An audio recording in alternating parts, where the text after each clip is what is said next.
नमस्कार, आप देख रहे हैं न्यूज 24। मैं हूं विपनेश माथुर और आज का दिन भी बहुत बड़ा है। छठे चरण का चुनाव है। 7 बजे से वोटिंग शुरू हो रही है। जैसा कि हर बार हम आपसे वादा करते हैं कि सबसे पहले पोलिंग स्टेशन से पहली तस्वीर दिखाएंगे, मतदाताओं से बात भी कराएंगे। तो आज भी छठे चरण में भी कई दिग्गजों की किस्मत दांव पर है। हर गणित, हर सीट का पहले समझाएंगे।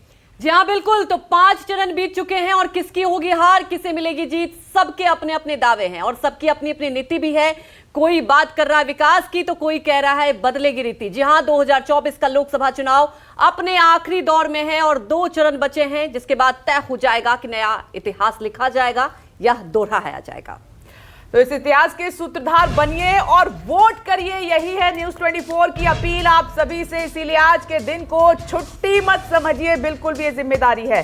दिल्ली की सभी 7 सीट पर वोटिंग है आज। यूपी की 14, हरियाणा की सभी 10 सीटों पर वोट डाले जाने हैं। जी हां, लगातार हमारी नजर रहेगी। बिहार की 8 सीट इसमें शामिल हैं। झारखंड की 4 सीटों पर मतदान होगा। तो सबसे पहले मतदान आज करना है। उड़ीसा की 6 सीटें, बंगाल की 8 सीटों पर वोटिंग शुरू हो चुकी है। 7 बज चुके हैं। जम्मू एंड कश्मीर के अनंतनाग और राजौरी सीट पर मतदान है आज। देखिए 7 बज चुके हैं। मतदाता पहले ही पहुंच जाते हैं। गर्मी का मौसम है। तो दिल्ली की 7 इस बार हॉट सीट है। बीजेपी का कब्जा रहा है 7 की 7 सीट पर, लेकिन 24 पे क्या इस बार तस्वीर बदलेगी, ये देखना दिलचस्प रहेगा।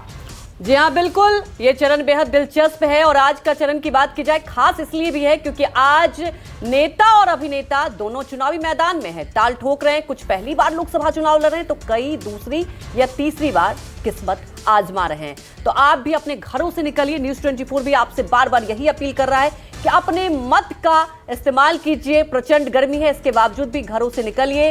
वोटिंग शुरू हो चुकी है और आप अपने घर से निकलकर मतदान प्रक्रिया में शामिल होइए। तो आज 8 राज्यों की 58 सीटों पर मतदान है। करीब 11 करोड़ से ज्यादा मतदाता आज प्रत्याशियों की सियासी भविष्य की तस्वीर साफ करेगा। और ये देखिए, बड़ी खबर के साथ शुरुआत की है। सबसे पहले अपडेट भी आप तक पहुंचाएंगे। चलिए, अब बारी है आपको हर पोलिंग स्टेशन, हर राज्य के हर पोलिंग स्टेशन से पहली तस्वीर आपको दिखाई जाए और मतदाता क्या कह रहे हैं, मुद्दा उनका क्या है, ये भी आपको समझाया जाए। देखिए टीवी स्क्रीन पर नजर डालिए। मानस श्रीवास्तव आपको टीवी स्क्रीन पर नजर आ रहे हैं। सुल्तानपुर से हमारे साथ लाइव जुड़े हुए हैं। शिवहर से हमारे साथ अमिताभ ओझा जुड़ गए हैं। पल्लवी झा मेरी सहयोगी आप देख रहे हैं, टीवी स्क्रीन पर नजर आ रही है। सीधे उनका हम रुख करेंगे। सबसे पहले नॉर्थ ईस्ट दिल्ली से हमारे साथ मौजूद हैं और कुरुक्षेत्र से अमित पांडे। कुरुक्षेत्र की भी लड़ाई बड़ी है क्योंकि हरियाणा के पूर्व मुख्यमंत्री मनोहर लाल खट्टर यहां से मैदान में है। कोई कह रहा है कि वॉकओवर मिल गया, लेकिन हम आपको समझाएंगे कि वॉकओवर मिला है कुरुक्षेत्र में या फिर नहीं मिला है। नॉर्थ ईस्ट का सबसे पहले रुख कर लेते हैं। पल्लवी, नॉर्थ ईस्ट दिल्ली का हम रुख कर रहे हैं। और पल्लवी, 7 की 7 सीट तो वैसे हॉट सीट हैं, हर सीट पर नजर है, लेकिन सबसे पहले जहां पर आप हैं north east Delhi polling station की पहली तस्वीर दिखाइए और वहां के मतदाता को टटोली अगर हैं वहां पर इस वक्त मौजूद तो।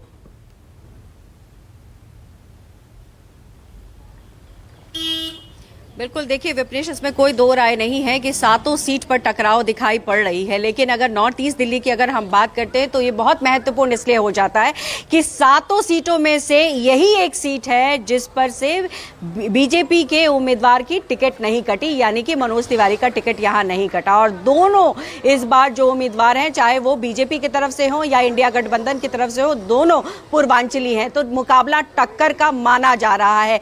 लेकिन अगर मैथमेटिकल टूल जिस तरीके से इस्तेमाल होता है चुनाव के दौरान और जो चुनावी वोट प्रतिशत देखा जाता है, अगर उसको देखेंगे तो 2019 में 25% का गैप था, यानी बीजेपी 25% के मार्जिन से जीती थी। वो बड़ा मार्जिन है, उसको कोप अप कर पाना इंडिया गठबंधन के लिए बहुत बड़ा चैलेंज है। लेकिन चूंकि इस बार जो है समीकरण कुछ और है, बहुत सारी चीजें हैं, वो हम बाद में बात करेंगे। लेकिन पहले तस्वीर अब आपको दिखा लेते हैं कि देखिए, सुबह में जब यहाँ पर पहुंची हूं, हमने यहाँ से एक वॉक थ्रू भी किया है, वो थोड़ी देर में आपको मिल जाएगा और आप उसमें अंदाजा लगा सकती हैं कि सुबह के वक्त में यहाँ भीड़ हो गई थी।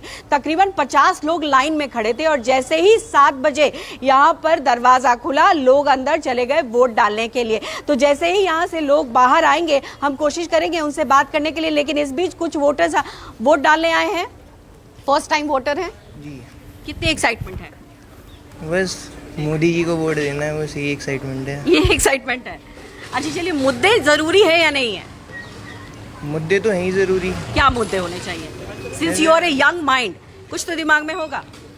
नहीं देखिए, भारत में दो ही सरकारें हैं, मतलब दो ही फेस हैं, एक मोदी जी एक राहुल गांधी। अब आप ही देखो कौन मुद्दे बेटर संभाल सकता है। अच्छा चलिए ठीक है, आप बताइए मैम, ये बताइए कि मुद्दे, महिलाओं के जो मुद्दे होते हैं वो बड़े अहम होते हैं। उनको लगता है कि घर का किचन अगर ठीक ठाक चल रहा है तो भैया ठीक चल रहा है। घर के किचन में महंगाई दिख रही है क्या? नहीं, हमें तो कोई महंगाई नहीं दिख रही जी। महंगाई नहीं दिख रही? नहीं, कोई महंगाई नहीं है जी। सब बढ़िया चल रहा है? सब बढ़िया चल रहा है। ठीक है, चलिए तो वोट देने जा रही हैं हाँ अभी? जी।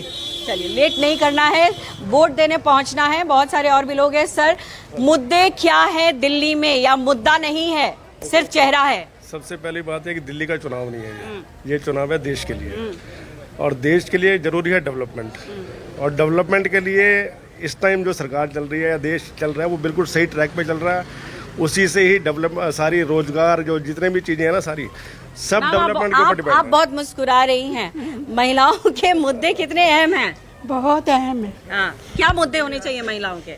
महिलाओं के सबसे ज्यादा शिक्षा, रोजगार। रोजगार तो मिलता ही है। हाँ।